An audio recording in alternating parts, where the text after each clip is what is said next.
नमस्कार दोस्तों, PL news Hindi में आप सभी का स्वागत है। महाराष्ट्र के नागपुर में एक सनसनीखेज घटनाक्रम के तहत 15 साल की एक नाबालिग लड़की ने एक बच्ची को जन्म दिया और फिर खुद ही उसका गला घोंटकर मार दिया। जानकारी के मुताबिक यह लड़की यौन शोषण के चलते गर्भवती हुई थी। लंबे समय से अपने घर वालों से गर्भवती होने की बात भी छिपा रही थी। लड़की की मां एक मॉल में काम करती है। गुरुवार की रात 2 मार्च जब वह काम से घर लौटी तो पूरे मामले का खुलासा हुआ। घर में खून के धब्बे देख मां ने बेटी से पूछा तो उसने पहले पीरियड्स की बात कहकर गुमराह करने की कोशिश की, लेकिन बाद में उसने पूरा घटनाक्रम मां को बता दिया।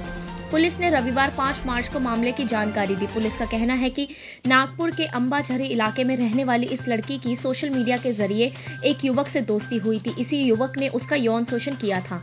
इससे वह गर्भवती हो गई, लेकिन लड़की ने इसकी सच्चाई अपने मां से छिपाते हुए कहा कि वह बीमार है, इसलिए उसके पेट में समस्या हो गई है।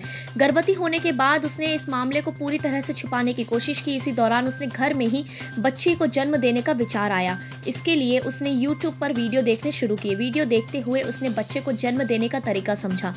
गुरुवार को मां के काम पर जाने के बाद उसने घर में ही बच्ची को जन्म दिया। बच्ची के जन्म के बाद भी वह इसे छिपाना चाहती थी, इसलिए उसने नवजात बच्ची को गला दबाकर उसे मार डाला।